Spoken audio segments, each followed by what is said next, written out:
Hey guys, I'm Brianna, welcome back to my channel. So today I'm reviewing Rage and Ruin by Jennifer Armentrout. I do have a reading vlog which will be coming out shortly of this book as well as the rest of the series and the prequel series, the Dark Element series. This is book 2 in the Harbinger series by her, and this book has left me emotionally shattered, like shattered. I don't know what I'm gonna do with myself after this. Like, I have no clue. And honestly, this to me is like a Court of Mist and Fury level book. Like, that's what this is. And I don't say that lightly. If you guys have read the ACOTAR series, then you understand the feelings that this book has given me. Honestly, I also think this is going to be a contender for the top book of 2020 for me, even surpassing Crescent City and what is the other one? I forgot the other one. From Blood and Ash by her as well. But I don't even know what to say with this book. Like, it was just so good. I recommend not watching this video if you guys have not read From Storm and Fury by her. That is book number 1 in the Harbinger series. I will link that review down below. That one does have spoilers towards the end. This one I'm gonna give a general overview and then I'll talk a little spoilers because I have to talk about it somewhere to someone because come on, like this book, this holy mackerel, like this book.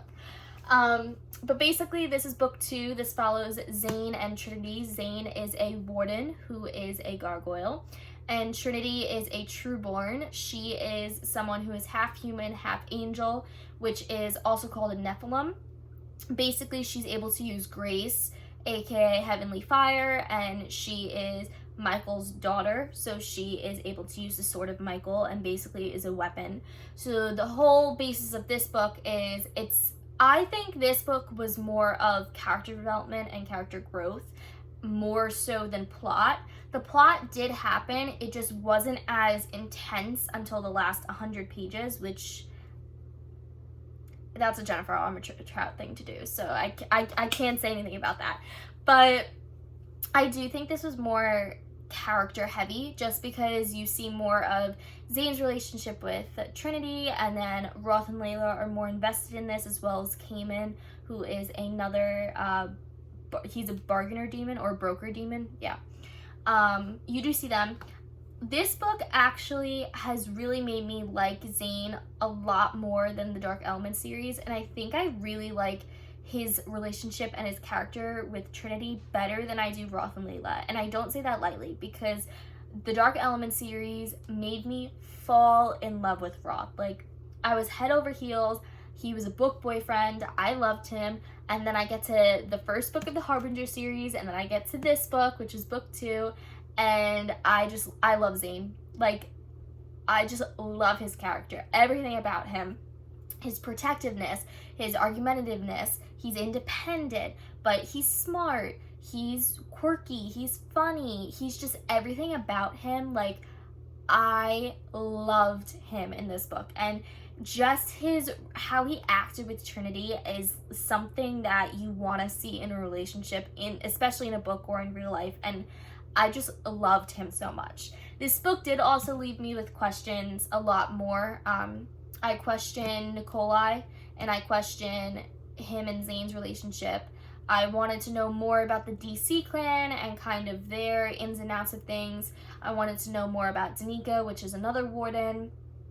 Also, just like small little questions I had that weren't really answered, but I guess that's why book 3 is happening.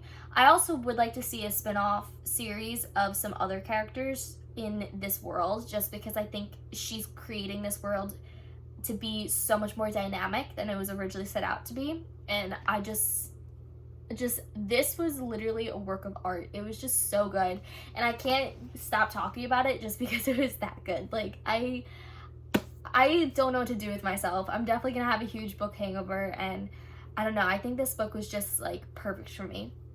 I have not wrote a review on Goodreads yet, but I will before this video is up, and I'm gonna post this on the release date of this book. This is June 9th. This release is June 9th. But This book was just so good. I really, really recommend it to you if anyone is interested in YA fantasy or adult fantasy. I think this book reads like a mature novel. It reads like an adult novel. And I think because of that, it gives the extra oomph and the little push that you want a book to be. It also is 600 pages, so that doesn't hurt either. But this book is just, it's so good. It's so good.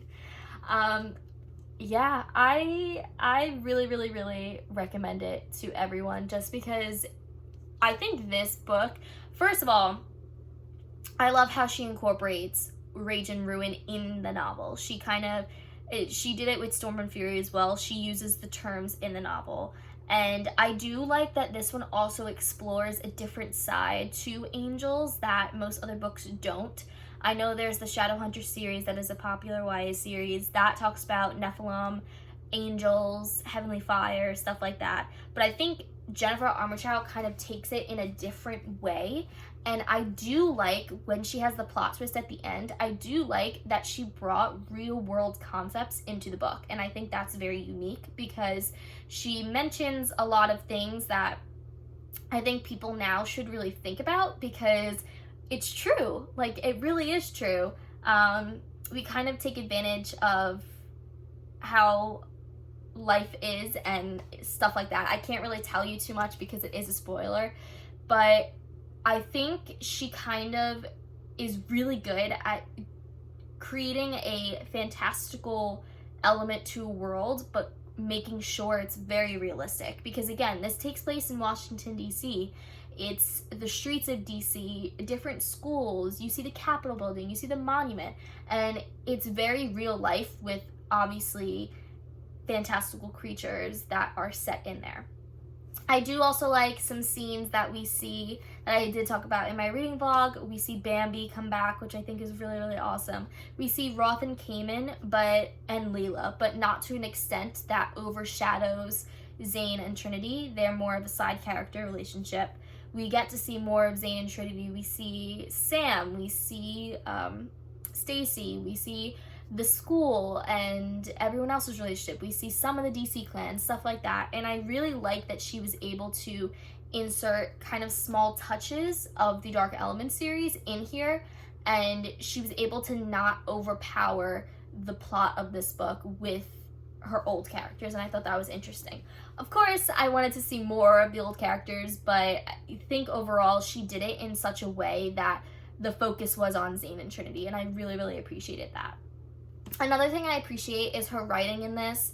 She went above and beyond. She is just getting better and better with her writing. Every new novel that comes out, it's just, I want to devour it. She uses new terms, she creates new ideas, and it's just so unique from anything that's actually written now and that's out there now. So I think that's what makes this interesting because it's very different from what is in YA new adult or adult literature, and I think that is what makes me love this series even more.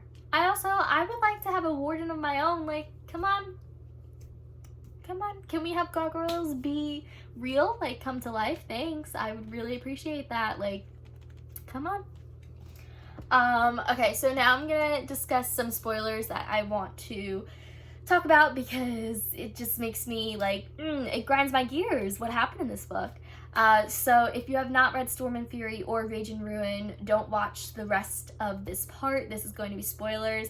Please come back and watch them. I would like to hear your thoughts about the book or hear your thoughts about the book before going into it. But I definitely, again, I recommend this book to everyone. It is so good. Like, it's just phenomenal world. Definitely read the Dark Element series before you read this series just because it gives a little small details. It's not necessary, but it's nice to see the two plot lines combined. Okay, so I'll see you guys later, and hi, spoiler people. So I'm sure you guys have read this book, and I hope you guys have loved it as much as I have, and of course have been gutted by this ending. Like, what is happening? I really, really loved Zane and Trinity's relationship in this. I think it really represents a true relationship, and I really enjoyed that. I think she does that well with a lot of her characters that she writes.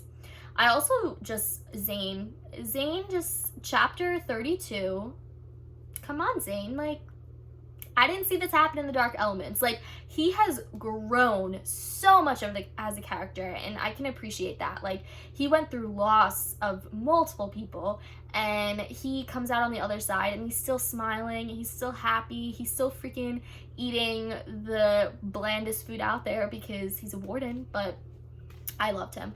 I also really, really like Trinity in this book. As much as some scenes irked me because she was very either full of rage or she was just full of, she just didn't like Zane, she was jealous, stuff like that. I think that's a great character because you're able to see the emotions and you're able to see growth from those emotions, and I really liked just the playoff of this characters, because Zane is more calm, but then of course he kind of gets unhinged when Trinity's around, and then Trinity is just a firecracker. Like, you never know what's gonna happen. So I just really, really liked what they did with what Jennifer Armentrout did with their relationship.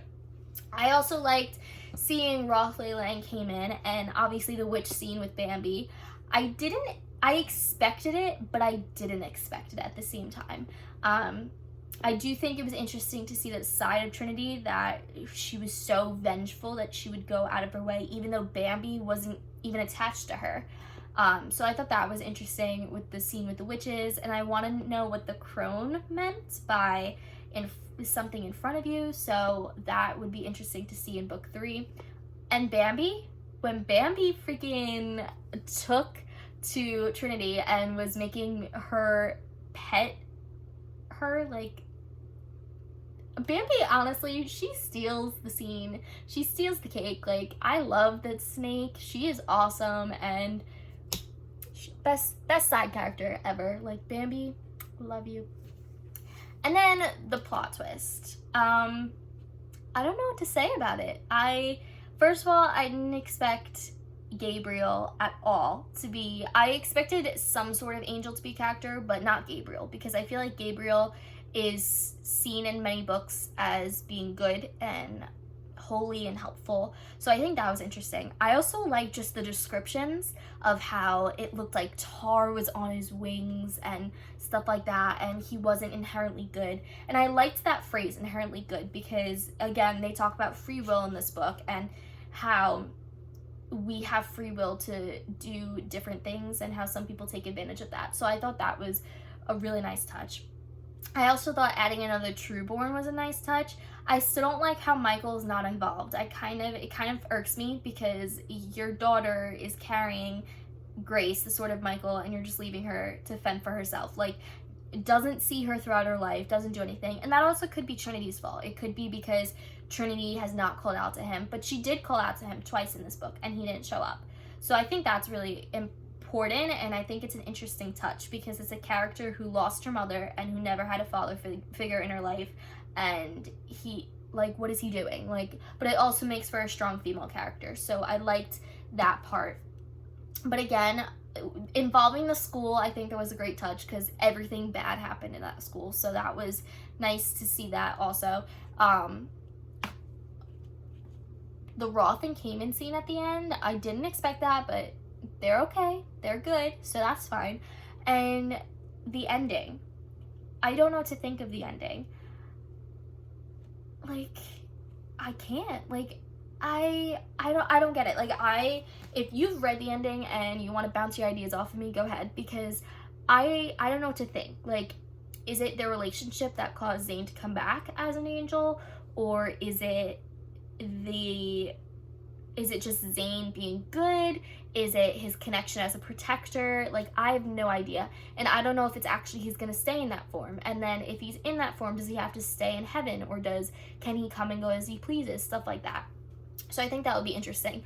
I thought it would have been interesting for her to summon Grimm. I think that would have been cool.